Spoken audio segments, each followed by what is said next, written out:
A la luz de la palabra. Bienvenidos a un nuevo programa. Muchas gracias por estar ahí del otro lado acompañándonos. Como siempre te decimos, es momento de que vayas a buscar la palabra de Dios que tenés ahí en tu casa. Puede ser en formato papel, puede ser en formato escrito. De la manera que vos lo utilices, te invitamos a que lo vayas a buscar para que podamos juntos compartir un mensaje, el mensaje que Dios tiene para cada uno de nosotros. Es momento de que entendamos de que el Rey del Universo quiere volver a buscarnos. Cristo quiere volver a formar parte de esa familia que el pecado rompió, esa familia con una relación directa y estrecha, ¿no? Porque si bien Cristo se relaciona con nosotros, Él está con nosotros, nosotros hoy no lo podemos ver, lo podemos sentir y sabemos que existe, pero cuánto quisiéramos y anhelamos ver al Salvador, ¿no? Y justamente de eso tenemos que hablar hoy. Tenemos que hablar de un tema que es muy importante, que tiene que ver con la oración, ¿no? Muchas veces escuchamos hablar de la oración y no entendemos bien qué es. Es más, también solemos confundir la oración con el rezo, ¿no? ¿Saben? La oración y el rezo no son lo mismo. Tenemos que entender que por ahí el rezo tiene más que ver con una repetición de ciertas palabras predeterminadas que se dicen. Y corremos en el riesgo de cuando repetimos siempre lo mismo, no pensar lo que estamos diciendo. Por otro lado tenemos la oración, que la oración tiene que ver más con una charla de amistad, ¿sí? Orar con Dios tiene que ver con abrirle el corazón como un amigo, hablar con un amigo, así como estamos hablando nosotros ahora. Yo no escucho sus respuestas, pero estamos hablando. Y la oración va más allá de una vana repetición de palabras, dice Jesús, ¿no? Es más, Él utiliza, ustedes pueden después ir a buscar el Padre Nuestro, que es como una oración modelo, que es la esencia de lo que hay que sacar de ahí, y después orar y con nuestras palabras. Tenemos que entender que Dios siempre nos está esperando. Y la oración es algo crucial porque venimos hablando de conflictos, de batallas, de guerras, de la lucha entre el pecado y Dios, ¿no? Satanás, Cristo. Y fíjense que si ustedes van al libro de Efesios, me acompañan al libro de Efesios, en el capítulo 6, habla acerca de la armadura de la fe, ya hablamos de la batalla y el conflicto. Pero fíjense que dice el versículo 18. Orando en todo tiempo con toda oración y súplica en el Espíritu, velando en ello con toda perseverancia y súplica por todos los santos. Pablo empieza a describir la armadura de Dios, la armadura de que todo cristiano debería tener en este tiempo que estamos viviendo tan difícil. Y acá nos encontramos con la oración. ¿Saben? La oración tiene que ver con un estado mental continuo, podríamos decir una actitud permanente a tener una comunión personal con Dios, ¿sí? Fíjense que hay dos elementos que se destacan, que es la gratitud y la intercesión, ¿no? Y Pablo acá habla de algo muy importante que tiene que ver con la perseverancia, ¿no? Tiene que ver con insistir, con clamar, decir, pedir, ser insistente, no quedarse solamente con lo primero. Y muchos toman quizás a veces la oración y actúan como niños caprichosos. Acá no se trata de insistir así como un nene que insiste a su padre por algún juguete determinado hasta que lo convence, padre o madre, ¿no? Acá no se trata de que Pablo no habla de una perseverancia como para querer insistirle tanto a Dios que nos complazca para que no lo molestemos más, ¿no? La perseverancia no es convencer a Dios de lo que nosotros queremos, sino que es un indicio de que quien está pidiendo está predispuesto a que sea Dios quien lo dirija, ¿sí? La perseverancia y la insistencia no es convencer a Dios de lo que yo quiero, sino entender de que estoy en tal grado de comunión con Dios que voy a aceptar cual sea su voluntad. Voy a entender de que en este conflicto la oración no puede quedar a un lado, que la oración va junto con el estudio de su palabra. Necesitamos ambas para poder entender correctamente lo que Dios quiere. Es por eso que no nos podemos descuidar de la oración. No podemos dejar de hablar con Dios. Y saben, Jesús mismo explicó esto en una parábola. Y ustedes me tienen que acompañar ahora, si quieren, ahí al libro, al Evangelio según San Lucas. Y vamos a ir al capítulo número 18. Y en una parábola Él se dirige a sus discípulos de la siguiente manera. Voy a leer Lucas 18:1. También les refirió Jesús una parábola sobre la necesidad de orar siempre y no desmayar. Vieron, acá se repite el concepto de orar siempre y no desmayar, de ser perseverante y de insistir, ¿no? Esta parábola que Jesús les dice a sus discípulos, ¿saben? Sucede aproximadamente en el año 31 después de Cristo. Cristo ya había resucitado a Lázaro, o sea, fue poco tiempo después de la resurrección de Lázaro y antes de su muerte. Y esto que cuenta, lo que empieza el capítulo 18, es a continuación de lo que dice el capítulo 17, ¿no? Y en el capítulo 17, Jesús se dirige a los fariseos y los fariseos le hacen una pregunta sobre la venida del reino. Quiere decir que Jesús declara por primera vez de manera pública que Él iba a regresar. Jesús le contesta a los fariseos y ahora se dirige a sus discípulos. Entonces, si lo último que dijo era la segunda venida de Cristo, la venida del reino, lo que viene a explicar ahora, ¿sí?, la oración, el momento, la parábola sobre la oración que Jesús describe, podríamos decir que es lo que sucede inmediatamente previo a la segunda venida. Es una herramienta para enfrentar la crisis que se va a venir en los tiempos finales. Quiere decir que lo que describe Jesús, acá, esta parábola que él habla, es dirigida directamente, o sea, obviamente para el pueblo de todo el mundo, pero con un énfasis principal en el pueblo de Dios en los últimos días, en el tiempo del fin. Podríamos decir que esta parábola se tiene que aplicar completamente a nosotros hoy. Y acá habla la oración no como un pretexto, como una excusa, sino la oración como una necesidad y que es sumamente importante para la relación con Dios. Tenemos que entender que acá Jesús nos está diciendo, bueno, le está diciendo a sus discípulos, no, acabo de contarle lo que va a suceder en la segunda venida, en la venida del reino, dice mi título. Habla de los días de Lot, de los días de Noé, ¿no? Dice, pero hay algo que tengo que decirles y ustedes tienen que entender. Hay una herramienta que les voy a dar para este tiempo que es sumamente importante y es la oración. Y lo ejemplifica de esta manera, miren, dice el versículo 2, diciendo, había en una ciudad un juez que ni temía a Dios ni respetaba al hombre. Y saben, estaban los fariseos ahí cerca. Los fariseos que escuchaban y esperaban cualquier palabra que Cristo pudiera utilizar para entramparlo y para acusarlo de sedición, de rebeldía, de ofensa al gobierno, de incitar al pueblo a no obedecer a las leyes. Entonces Jesús es muy cauteloso y dice, para no herir susceptibilidades, podríamos decir, cierta ciudad, cierto juez, ¿no?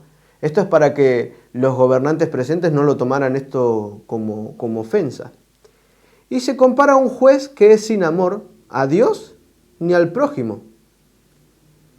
Un juez, podríamos decir, que hacía lo que quería por complacencia propia y ni siquiera respetaba las leyes de Dios. Podríamos decir que este juez no era cristiano. Este juez le importaba más sus propios intereses que los intereses de los demás. No estamos hablando de los jueces de hoy en día porque esto no es así, la política no es así, no sé en el lugar donde están ustedes. Estamos hablando de un juez que tenía un cargo que lo utilizaba para beneficio propio sin importarle lo que pasaba alrededor. Entonces, podríamos decir que era un juez sin escrúpulos, era un juez que no le importaba el otro. Y esto tenemos por un lado. Y por el otro, dice el versículo, voy a leer ahora del 3 al 5. Había también en aquella ciudad una viuda, la cual venía a él diciendo, hazme justicia de mi adversario.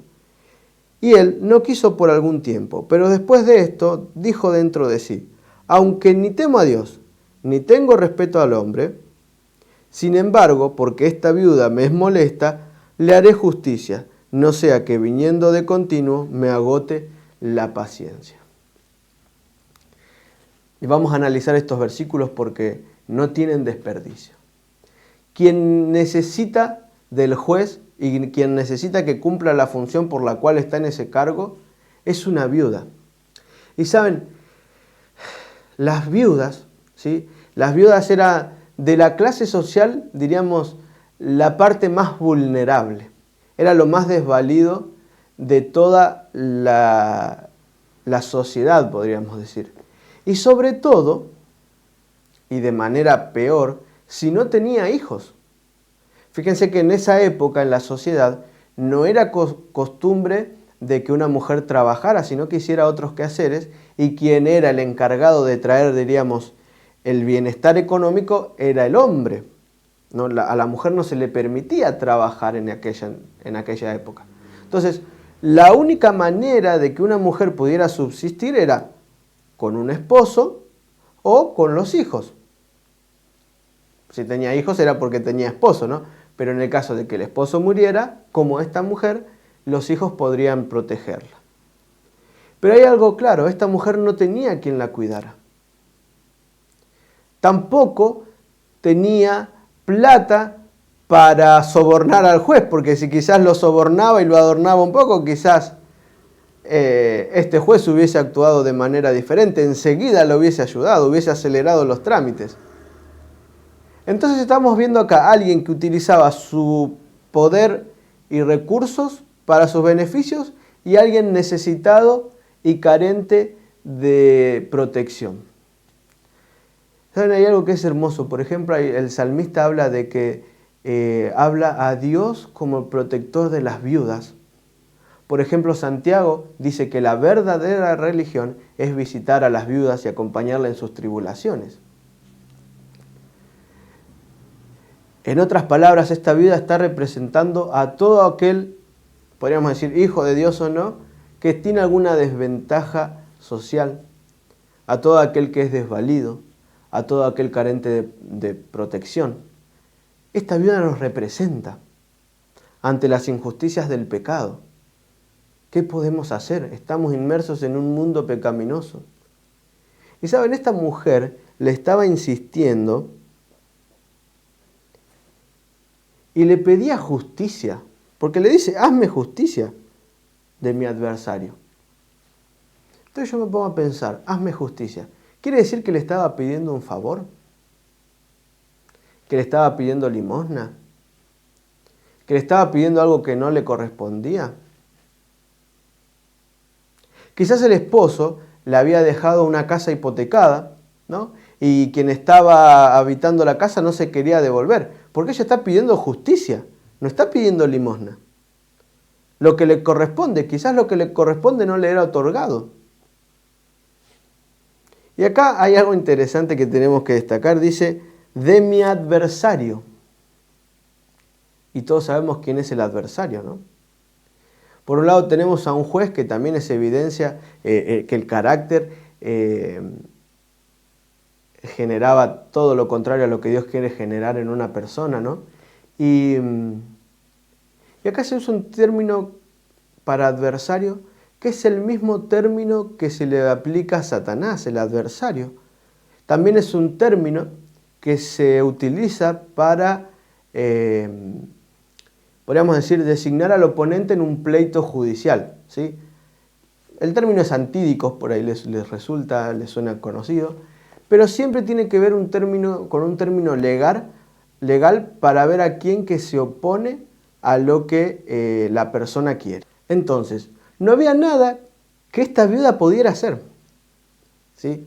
Tenía recursos, no tenía fuerzas, podríamos decir que era una persona indefensa. Su realidad demostraba de que ella, por sus propios medios y por sus propios recursos, no podía hacer nada. Solamente necesitaba y solamente iba a poder solucionar su problema si el juez intervenía. Y fíjense que después de tanto insistir, porque dice, esta viuda me es molesta, quiere decir de que la viuda insistió y fue a hablar con el juez y no se quedó con la primera respuesta y fue varias veces, por eso dice, esta viuda me es molesta. No sea que si sigue viniendo me agote la paciencia. Entonces este juez obra y dicta el fallo no por un sentido de justicia, ni tampoco por simpatía por la situación difícil que estaba sucediendo, sino porque él estaba cansado, quería evitarse mayores inconvenientes. Este juez en ningún momento se dice que respetara a la ley, ni tampoco se dice que le importara a las personas. Por tanto, era totalmente indiferente al sufrimiento y a la opresión que el pueblo estaba sufriendo. ¿Saben? Y este juez actuó de manera correcta, pero no impulsado por los motivos correctos. Y ahora viene una de las mayores enseñanzas que tenemos que entender. El versículo 6 dice, y dijo el Señor, oíd lo que dijo el juez injusto. Ahora, ¿hizo justicia el juez? Sí, hizo justicia. ¿Actuó correctamente? Sí, actuó correctamente, porque le devolvió lo que le correspondía. Entonces, ¿por qué Dios lo llama al juez injusto? Si hizo justicia. Porque muchas veces nosotros creemos que pasa lo mismo con nosotros, que porque decimos ser cristianos o porque actuamos de cierta manera, nos hace ser cristianos. Cuando nos olvidamos que Dios no juzga los actos, sino las intenciones. ¿Sí?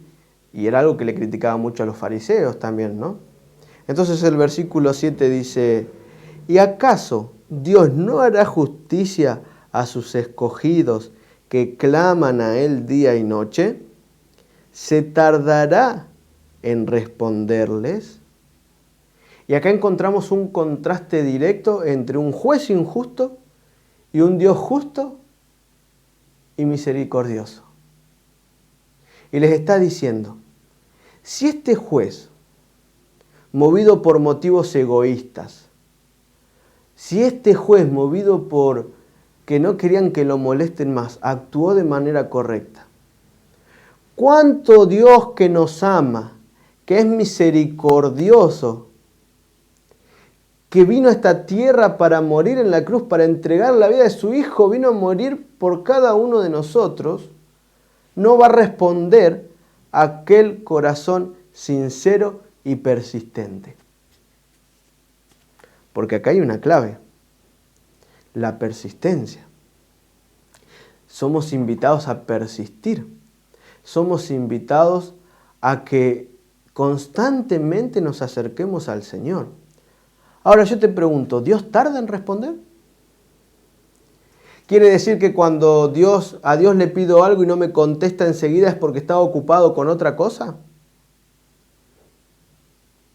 ¿Saben? Muchas veces Dios empieza a obrar en nuestra vida, a responder eso que le estamos pidiendo sin que nos demos cuenta que Él nos está contestando.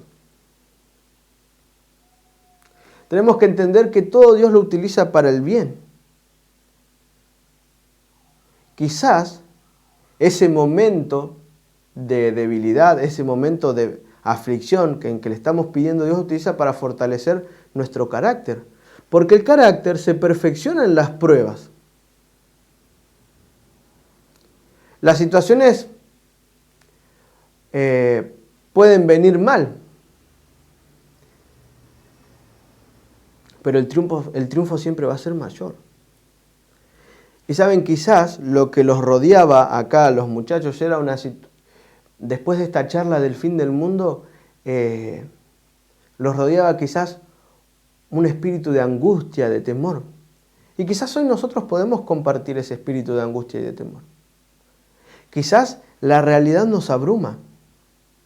Quizás la realidad de las enfermedades, de las muertes, de la degradación moral. Quizás podemos hasta pensar que por cómo pinta el mundo, ¿sí?, Satanás está ganando. Y el pecado es tal, llega al punto supremo, que creemos que no hay solución. Creemos que la crisis es total, no solamente en mi vida, sino en el mundo, que ya no hay vuelta atrás. Pero saben, la oración es un elemento clave para perseverar y vencer. ¿Sí? Por eso Juan, por ejemplo, dice, registra, si no ustedes me acompañan en el libro de Juan, el capítulo 15, el versículo 17, lo siguiente, 7, perdón. Si permanecéis en mí, otra vez el sentido de permanecer, ¿no? Si permanecéis en mí y mis palabras permanecen en vosotros, pedid todo lo que queréis y os será hecho. ¿No será que no tenemos respuesta porque pedimos pero pedimos mal? ¿No será que lo que estamos pidiendo no nos hace bien? ¿No será que eso que le estamos pidiendo a Dios nos perjudicaría en vez de beneficiarnos? Tenemos que dejar de ver a la oración como si fuera una varita mágica. Tenemos que dejar de ver la oración como un recurso para pedirle cosas a Dios. Tenemos que empezar a ver a la oración como un estado mental continuo, como decía al principio, ¿no?, que nos permite tener una relación tal con el Señor que eso le dé la autorización a Él para poder actuar de la mejor manera en mi vida. Tenemos que entender que la oración va más allá de arrodillarme 2 minutos, 3, 5, 10, 15. La oración tiene que ver con mi preparación para el tiempo de crisis que se viene. Porque la oración va a permitir que yo tenga una comunión constante con el Señor. Por eso en Juan dice, si permanecéis en mí y en mis palabras. Porque muchas veces para pedir somos buenos, pero para obedecer no. Muchas veces creemos que alcanza con decir ser cristianos. Y eso mismo lo llevamos a nuestra vida de adoración. La oración tiene que no solamente acercarnos al Señor, sino elevar nuestra mente para permitir que Él la moldee. ¿Saben? Cristo enseña, si alguien que era injusto actuó de manera correcta por la insistencia de una viuda, cuánto más yo que los amo, dice, ¿no?, cuánto más yo que di mi vida por ustedes, cuánto más yo que soy misericordioso, puedo actuar en su favor. Entonces, a todos Dios nos oye. Porque podría haber utilizado otro juez como ejemplo, podría haber utilizado un joven rico como ejemplo, podría haber utilizado un pescador como ejemplo, podría haber utilizado cualquier persona que se dirigiera al juez. Pero Jesús te hace entender de que en esa época las viudas era quizás lo considerado como lo más desventajado de la sociedad. Y hoy te está diciendo, no importa cuán desventajado te sientas, no importa cuán inseguro te sientas, no importa cuán desprotegido te sientas, no importa cuánto sentís que el pecado te alejó del Señor, no importa cuán imperfecto creas que sos. Dios siempre oye y está atento a la voz de un hijo sincero que clama al Padre. Dios siempre está atento a tu petición. Tenemos que empezar a dejar de ver a la oración como un acto de petición solamente. Cristo no hacía nada sin consultárselo a su Padre. nosotros deberíamos actuar de la misma manera. Dios te está invitando a que en este momento empieces a pensar bien qué vida de oración tenés, qué clases de oraciones haces. Es momento de consagrarnos al Señor. Es momento de entregarle nuestra vida al Señor. Se vienen momentos, y ya estamos pasando por momentos de crisis y de dificultad. Cristo pronto viene. Y tenemos que dejar de ver a la oración como una varita mágica y empezar a verla como un elemento clave para perseverar en el Señor y sobre todo para vencer. Muchas gracias por acompañarme en este programa. Como siempre te digo, ahora viene una segunda parte a cargo del licenciado Rubenar. Puedes acceder a través del siguiente link.